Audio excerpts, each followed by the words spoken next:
নমস্কার, আমার ভুরি ভোজ চ্যানেলে সকলকে স্বাগত জানাই। ওয়েলকাম টু মাই চ্যানেল ভুরি ভোজ। আমি আজকে বানাবো পাবদা মাছের ঝাল।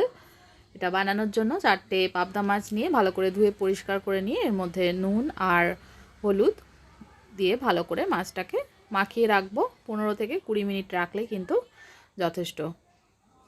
হলুদ দিয়ে দিলাম। হলুদটা 4টে মাছের গায়ে ভালোভাবে মাখিয়ে নিচ্ছি। খুব ভালো করে মাছের দুটো পিঠেই নুন আর হলুদ মিশিয়ে নেব।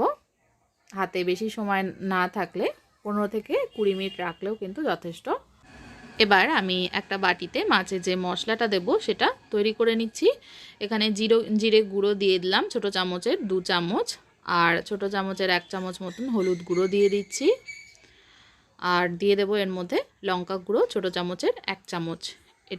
এই গুঁড়ো মশলাগুলো একটু জলে ভিজিয়ে রেখে দেব। কিছুক্ষণ ভিজিয়ে রেখে দিলে দেখবেন মশলাটা কিন্তু অনেকটা ঘন হয়ে রয়েছে আর টেস্টটা অনেকটা বাটা মশলার মতো আসবে। তো এটাকে গুলে রেখে দিতে হবে। এবার কড়াইতে ফ্রাইং প্যানে সর্ষের তেল দিয়ে দিয়েছি। তেলটাকে খুব ভালো করে গরম করে নেব। মাছ ভাজার জন্য কিন্তু তেলটা খুব ভালোভাবে গরম করে নিতে হয়। ভালো করে গরম করে না নিলে মাছগুলো দেওয়ার সঙ্গে সঙ্গে প্যানে বা কড়াইতে আটকে যায়। 4টে মাছই একবারে দিয়ে দেব। খুব দেখতেই পাচ্ছেন খুব ভালো করে একদম ধোঁয়া ওঠা গরম করে নিয়েছি তেলটা। এবার মাছগুলো দিয়েছি। কিছুক্ষণ পরে মাছগুলোর ওপর দিয়ে একটু তেল ছড়িয়ে দিচ্ছি। আর এটা প্রায় 4 থেকে 5 মিনিট পরে উল্টে দেব। খুব সাবধানে হালকা হাতে উল্টে দিতে হবে। পাবদা মাছ কিন্তু ভীষণ নরম হয়, সেই জন্য একটু খেয়াল করে সাবধানে এটাকে ভেজে নিতে হবে। সমস্ত মাছগুলোকে 5 মিনিট পর 4 থেকে 5 মিনিট পরে উল্টে দিচ্ছি। এবার অপর পিঠটাও ভালো করে ভেজে নেব। মাছগুলোকে খুব কড়া করে একদম মুচমুচে করে ভাজবো না, দুটো পিঠ ভালো করে ভেজে নেব, তবে খুব বেশি কড়া করব না।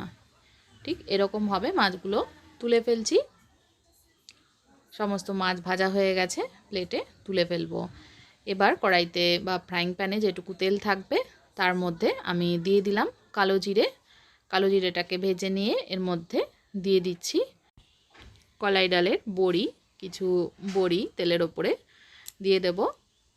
এই বড়ি দিয়ে কিন্তু মাছের ঝোল খেতে ভীষণ ভালো লাগে। তো রেসিপিটা অবশ্যই ট্রাই করবেন। ভালো লাগলে আমার চ্যানেলটাকে সাবস্ক্রাইব করার অনুরোধ রইল। বড়িগুলোকে ভেজে নেব। পাশে সরিয়ে রেখে কেটে রাখা, লম্বা করে কেটে রাখা আলুগুলো দিয়ে দিলাম। এবার বড়ি আর আলু একসাথে ভেজে নেব। চাইলে আপনারা বড়িটা আগেও লাল করে ভেজে তুলে রাখতে পারেন। আমার যেহেতু ফ্রাইং প্যানটা বড়, সেক্ষেত্রে বড়ি আর আলুটা একসাথে দিলাম। এর মধ্যে ভাজার সময় একটু সামান্য পরিমাণে হলুদ গুঁড়ো দিয়ে নিলাম। হলুদ গুঁড়োটা আমি কিন্তু মশলার মধ্যেও গোলানোর সময়ও দিয়েছি, খুব বেশি দেব না, একটু সামান্য পরিমাণে হলুদ গুঁড়ো দিয়ে আলু আর বড়িটা ভেজে নিচ্ছি। এই বড়িগুলো যেহেতু ঝোলের বড়ি, মানে ঝোলে জাল খায়, সেক্ষেত্রে কিন্তু আমি এটাকে একসাথে রান্না করব।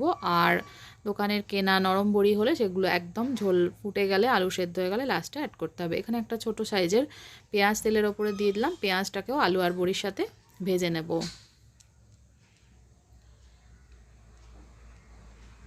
আলু আর বড়ির সাথে পেঁয়াজটাকেও একটু লালচে করে ভেজে নিতে হবে।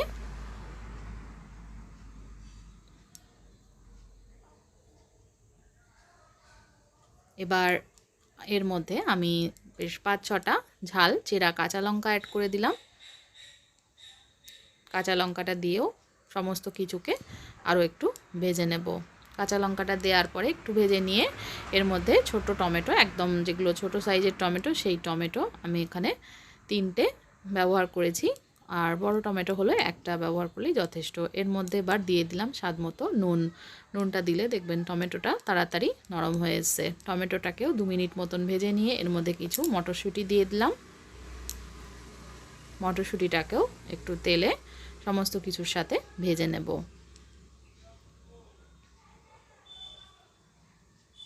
মটরশুঁটিটা একটু ভেজে নিয়ে এর মধ্যে দিয়ে দেব যে মশলাটা তৈরি করে রেখেছিলাম, জিরের গুঁড়ো, লঙ্কার গুঁড়ো আর হলুদ গুঁড়ো দিয়ে এই মশলাটা দিয়ে দিলাম। এবার এই মশলাটা দেওয়ার পরে মশলাটাকেও কিন্তু ভালোভাবে কষিয়ে নিতে হবে। গুঁড়ো মশলা কষাতে বেশি সময় লাগে না, খুব তাড়াতাড়ি এটা কষানো হয়ে যাবে। ততক্ষণ পর্যন্ত কষিয়ে নেব যতক্ষণ না মশলা থেকে তেল ছাড়তে শুরু করবে। একটু নাড়াচাড়া করে মশলাটা কষিয়ে নিচ্ছি। আবারও বলছি, বড়ি কিন্তু নরম হলে একদম শেষে দিয়ে রান্না করতে হবে। এগুলো যেহেতু ঝোলের বড়ি, তাই আমি একসাথে রান্না করছি। আলুটা কষানোর সময় কিন্তু প্রায় গলে যাবে। মশলাটা কষানো হয়ে এসে এর মধ্যে দিয়ে দিলাম একটু গোলমরিচের গুঁড়ো, ছোটো চামচের 1 চামচ মতো গোলমরিচের গুঁড়ো দিয়ে এটাকে ভালো করে একটু মিশিয়ে নিচ্ছি। ভালো করে মেশানো হয়ে গেলে এর মধ্যে দিয়ে দেবো জল। ঝোল যে পরিমাণে ঝোল খেতে পছন্দ করেন সেই পরিমাণে জল দেবেন। আমি একটু ঝোল রাখবো বলে জলের পরিমাণটা একটু বেশি দিলাম। একটু মাখা মাখা খেলে জলের পরিমাণটা কম দিতে হবে। এবার ঝোলটাকে ভালো করে ফুটিয়ে নিয়ে আলুটাকে আর বড়িটাকে একটু ভালো করে সেদ্ধ করে নেব।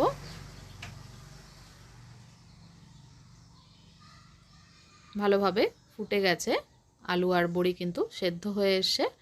এবার আমি এর মধ্যে মাছগুলো, ভাজা মাছগুলো দিয়ে দেবো। ভাজা মাছটা দেওয়ার আগে ঝোলের নুনটা চেখে নিতে হবে।